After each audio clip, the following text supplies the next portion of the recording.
Hello, welcome to Creativity Boost Podcast. How would you like to unlock your creativity and become the best at what you do? Did you know that your profitability and your success in life is directly connected to your creativity? Today, we're going to be exploring the length and the breadth of how to unlock your creativity. And I have on the show no other person than Dr. Rob Yonova. Thank you. I don't know if I pronounced that correctly, Yes. but when I bring him on the show, he's going to tell us more about himself. He's a well-read man who has achieved a lot. He has been on Shark Tank. He has invented stuff. He has, gone around the world, if I may say that. And he has a thing or two to say about creativity that I believe would jumpstart your creativity or take your creativity to the next level. So I'm going to bring him up and we're going to get this started. Hi, Rob. How you doing? Hey. Tell us a bit about yourself. Great. Thank you. Dr. Rob Yonova. I'm a scientist and inventor here in Hawaii. I'm a big wave surfer. I fish in rough water. And from working on volcanoes, I seem to have always been in danger. So because I needed to harness my creativity to make sure I stay out of danger, I invented a bunch of survival gear. And my best known piece of survival gear is right behind me, which is the SeeRescue streamer. It's a very simple device, but very efficient in locating you. When you're lost at sea or on land, typically you have a smoke signal or flares or sea dye marker or an electronic device. The streamer is the opposite of that. It's just a visual target. And I invented it to make you a long orange tail so that people flying over you or looking for you from a boat or a plane can see this long orange tail. And I patented the struts in it, so it's like a centipede. It won't twist up. And now it's saved lives. It's used all over the world. It's even on spacecrafts and ejection seats for fighter pilots. And the funny thing is, it's based on nature. I couldn't figure out how to not make it twist up, so I looked to nature, where I get a lot of my inspiration. And if you look at a centipede or your vertebrae or a palm tree, it's segmented. There's little segments, so it's strong. And this, you can see maybe right up here, there's a white bar in the streamer. They have little white bars every so often, so it's like a centipede, or it won't twist up. So you're in the water or land, it gives you a long orange tail, the largest target you can have. So it's a very simple device, and I'm very much into creativity because that's the basis for problem solving. And we're all good. We are all born to be problem solvers and creators. And it's just, it gets beat down on us because of certain things we learn, instead of being more childlike in our mind to look at nature and solve problems with what we have at hand, the primitive stuff we have at hand, whatever tools you have. And they always say in a survival situation, the number one tool you have is your brain. So you think about it, you look at what you have available, and then you go on to solve the problem as best you can. And if it doesn't work, you keep trying. So it's a long process, but it works if you keep trying. And there's another aspect of it, is to think macro, think big about the problem, and then as you think big, focus down small. So think big, like how can I solve this problem? What could I use? What do I have available? Then when you have something available, you start pinpointing how it can work. So it's been very effective for me to do it that way. And I've got a bunch of these ideas that, again, they seem so simple, but simple is actually better, because simpler means it's more reliable, and it's also better in the intellectual property space. Patents are stronger. When a patent is simple, it's harder to design around it. So the streamer, you can't design around it because it's just a long plastic piece of film with struts to make it stop twisting up. So it's very hard to build it without those struts. So it's a very simple thing. And I think a child could have thought of it, which I like to think like a child sometimes. We're so far advanced in our thinking and all the technology, but sometimes it takes taking a step back and being like a child again, thinking with clear eyes, clear mind. Wow. That's amazing. And there's something you said that actually got my attention when you talked about using the simple methods to solve problems. Right. Because one of the biggest myths around creativity is that creativity is complexity. So many people think that if it's not complex, then it's not creative.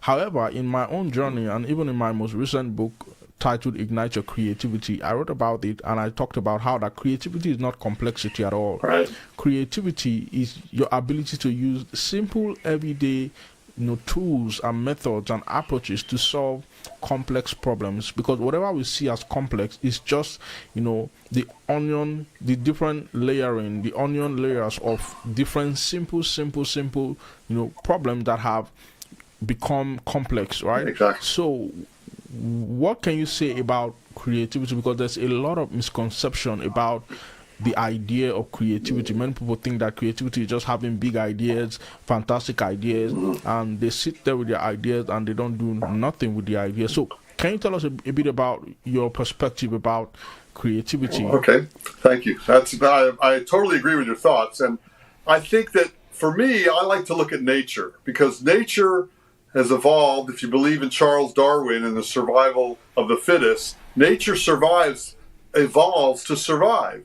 So if you have a problem making something rigid and stand up strong, then look at how nature does it. Like I just said about a centipede, a vertebrae, a palm tree. So I take that, and it's called biomimicry, where you try to invent or create things that mimic things in real life. And I think that you have to be open to things, and it's almost like you have to be in a state of relaxation when you're being creative. You can't be overthinking things. And that's why, for me, in the survival space, I've read a lot of books about people that have survived in life rafts and out in mountains, and they don't have a lot of materials. It's very simple. Sometimes the problems are simple, and they have to use the simplest things you can. So I agree with you that people think it's complex, but it's not necessarily. You have to break the problem down to small components and solve the components of the problem that need to be solved. You can't it's overwhelming to try to solve all the problems at once, but pick one and solve that, and solve it well, and solve it simply. And especially for me as a small business person, I didn't want to solve, when you think of creating a business, you don't want to start it with something complex, because it's going to be complex to build, it's going to be complex to store, it's going to be complex to ship. You're not going to make a good margin on their profit. So if you could come up with something simple that you can protect, yet it's small, so you can ship and it doesn't degrade, it doesn't expire.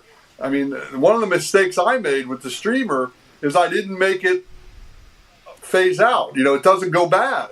So some of the streamers I invented 20, 30 years ago are still in service. I take that as a victory, but a business person would say, oh, that's dumb. You should have made it wore out so people would have to buy one every 3 years. So it's a different strategy, but to me, I'm more of a scientist. I want to solve the problem. I get the joy and the good feeling from solving the problem, not making the money necessarily. Of course, we all need money, but to solve a problem, there's something about that is really gratifying. And the other thing about creativity is it's not just problem solving; it's just being creative in music, poetry, drawing. I mean, everyone has different gifts, and you have to find out what you're good at and explore them and relax. And the other thing is, even in school, I have a saying, I do a lot of outreach to kids, and if you're not laughing, you're not learning. So I know it's supposed to be serious. School is serious, but you want to have kind of a fun feel to it. And when kids are having fun, or people are having fun, their mind is more wide open, more receptive to good ideas and being creative. And the other thing I like to do is switch subjects. So if I'm stuck on one invention or idea, I'll go do something else, and then come back to it, because you have a fresh perspective by doing something different. And that's really helped me a lot, because I've been juggling a lot of things in my life. And sometimes when you leave a project and come back to it with those fresh eyes, you look at it differently. And you also, it's good to talk to people about it. What do you think of this? Kind of crowdsourcing, and show people and get feedback. Don't be afraid to have someone tell you, oh, this is good or this is bad. don't take it personally. Just say, okay, that's your opinion. Ideally, it's constructive criticism, and you can do something with it. It's not just, oh, that sucks or that's no good. No, that's not good because it's too complicated or it's too big or it's too small. So I just try to take a lot of input that I can and just keep working on projects till I get too frustrated, then move off of it for a while. That's been effective for me. Okay, so what do you have to say about the idea of unlocking creativity? Because if you'd ask me, I would say lots of people are yet to unlock their creativity because many people don't even know that they are creative. Many people think that you have to build a spaceship and land it in Mars before you can wind up creative. And I've come to discover that everyone can be creative, but not everyone has been able to ignite, activate, or unlock their creativity. Right. Can you tell us why this is so? What is the biggest problem that's stopping people from unlocking their creativity? I think it's fear and over complexity. So you're afraid, it's intimidating because you look at these phones and they have all these imagery and all these complex computers, smartphones, spaceships, all this stuff's complex. And it's intimidating to think, okay, how can I be creative when all these brilliant people created this stuff?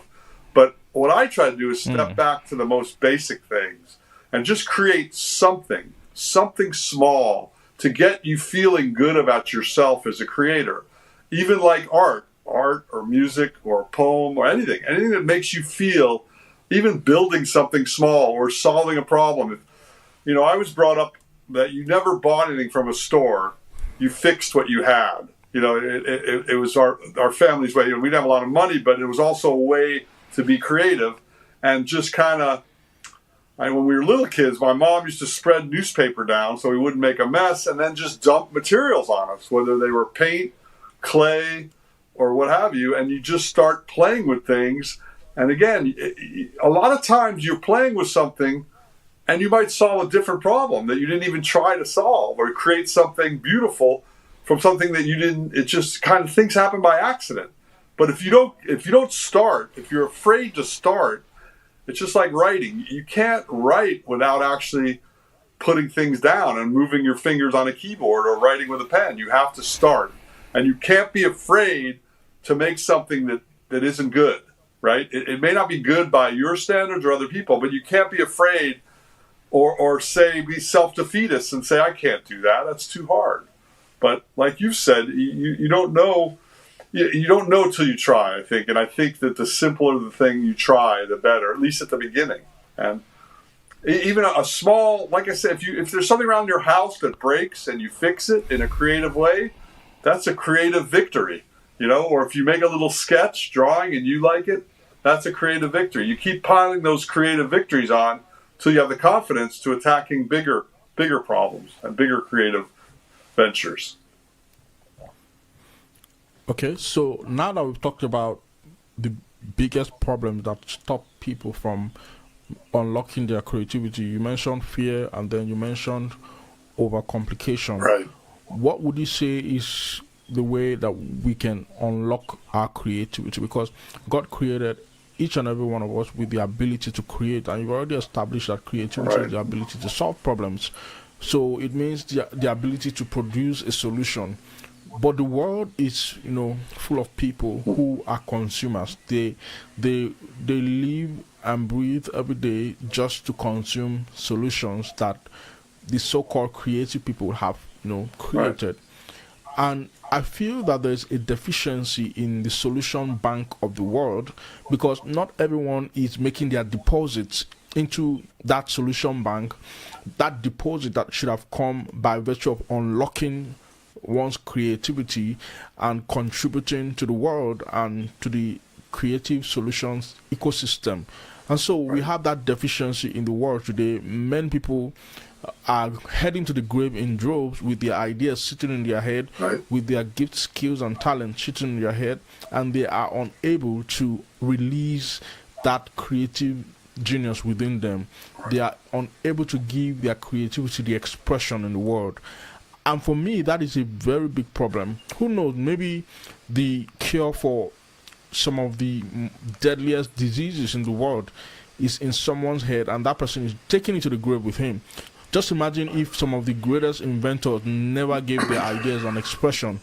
What would the world be today? Steve Jobs is no more. Imagine if he had taken his Apple invention or his Apple creation to the grave. Right. What would the world be like today? So I said all of that to lay a necessary foundation and to really, agitate the problem and the pain that I have seen in my own journey and in my own experience, where people don't know how to unlock their creativity and they don't know why to unlock it. Right. They don't even believe that they have what it takes. So what can you say to that on how one can unlock their creativity? Okay, first of all, I think they need to unplug. Looking at a phone all the time or a computer, it's too much noise. You can look there for a problem you can find, but when you identify a problem, unplug your phone, unplug your TV, go out in nature or go to your office and be at peace very quietly. Think and have a sketch pad to draw things, or there's too much noise in the world. It's affecting your ability to create, because first of all, it's overwhelming. All the images flashing in front of us all day. We got to clean that up so you can be creative. And what I like to do is look at materials. So let's say I want to solve some problem related to being in the ocean, but I need some materials. I go to stores, and I don't go looking at a store like a hardware store or even a big market store, anything, but I look at stuff that I can buy for the material, not to use it as the product it was intended, but to break it apart and use this plastic thing, the base of it. So I like a junkyard. Go to a junkyard, go to a hardware store with the idea of how can you build something to create something. But if you're too much in your mind, if your mind's flooded with imagery, like people have trouble sleeping these days because there's too much screen time. There's too much data in your face. And I really, I'm very against the phones, especially for younger people, because it's too much. It's too, it lulls you into complacency, and it's like, flashing lights and bright colors. That's not what you need. Humans invent when they're calm, quiet, and focused. And that's why I think for me, in the survival world, I get a lot of ideas when I surf and I go fishing way out at sea. There's nothing out there. No electronics work.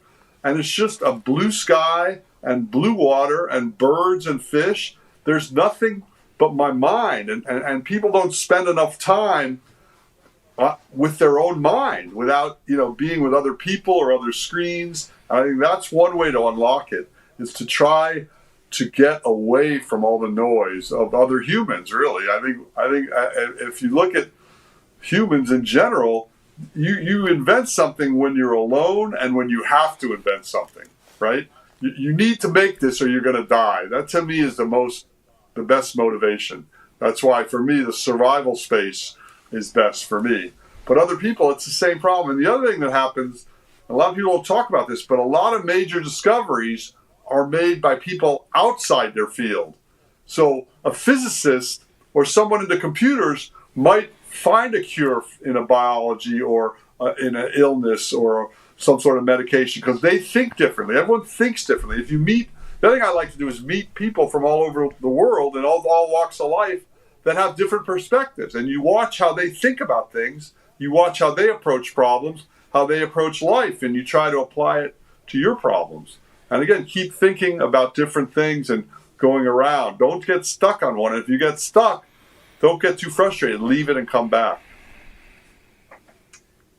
Okay, thank you so much for breaking that down. Now, I'm aware that you are a professor in your field and you have studied a lot of books and whatnot. Mm-hmm. So, what can you say is the impact of your education? What can you say is the impact of your educational accomplishments on your creativity? And would you say that such heights of academic accomplishment is a precursor for creative exploits? I actually don't. I think for me, I became a scientist, so I was able to attack problems using the scientific method. But a lot of my creativity came from my family encouraging us to travel, be in nature, and do arts and crafts projects all the time.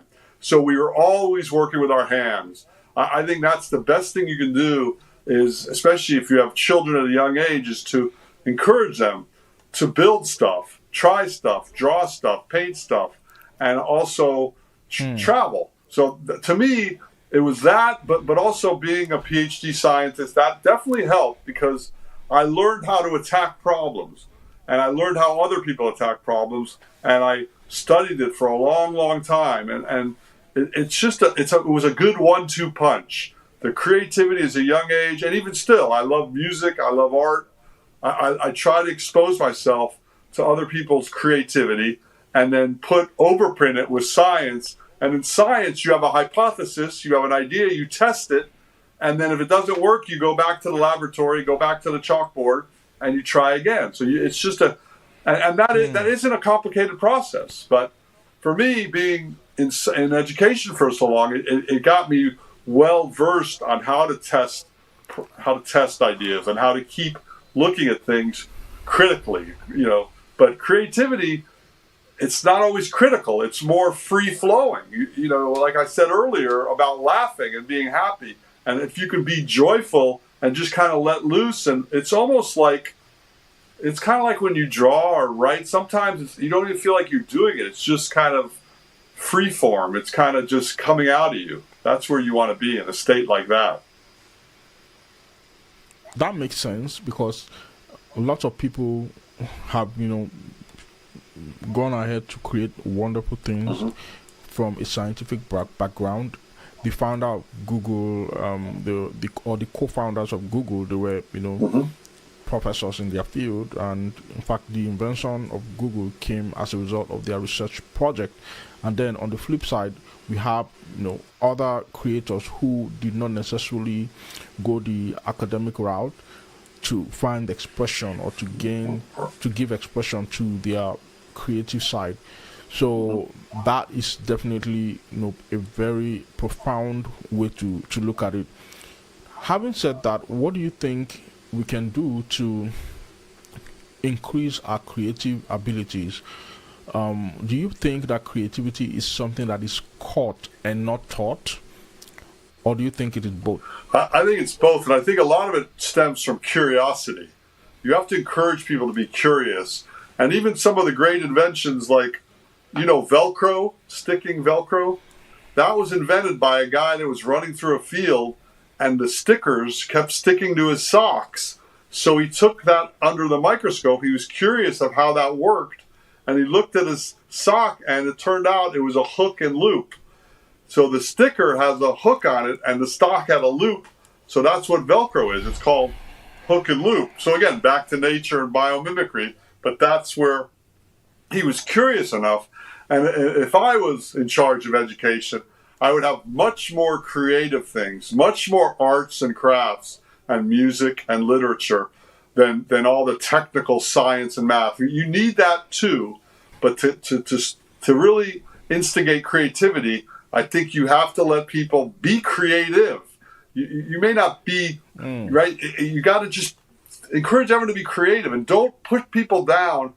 I see this happen a lot. You see little kids drawing, and someone will say, oh, but the sky isn't purple. You shouldn't tell people that. The sky can be whatever color you want. The drawing doesn't have to look like a photograph. In fact, art that looks like photos doesn't really impress me. I like more like Picasso or Dali, where it's all weird and creative. That to me is better art than a picture. Someone paints a picture that looks just like a photograph. To me, that's not creative. I want, the creative stuff should be creative, and we shouldn't put people down for trying to create things or having crazy ideas. Even my streamer idea, for years, my late wife would say, stop playing with that piece of plastic and get a real job. People have tried to put down my creativity, but I learned early on, if you do well in school, no one can really touch you on your free time, right? I got A's in school, so I go surfing a lot, and my friends were kind of sketchy friends, but no one could say anything because I did well in school. The same thing, like if you want to be creative, don't rely on that to make you a living. Get a regular, which I say, don't quit your day job.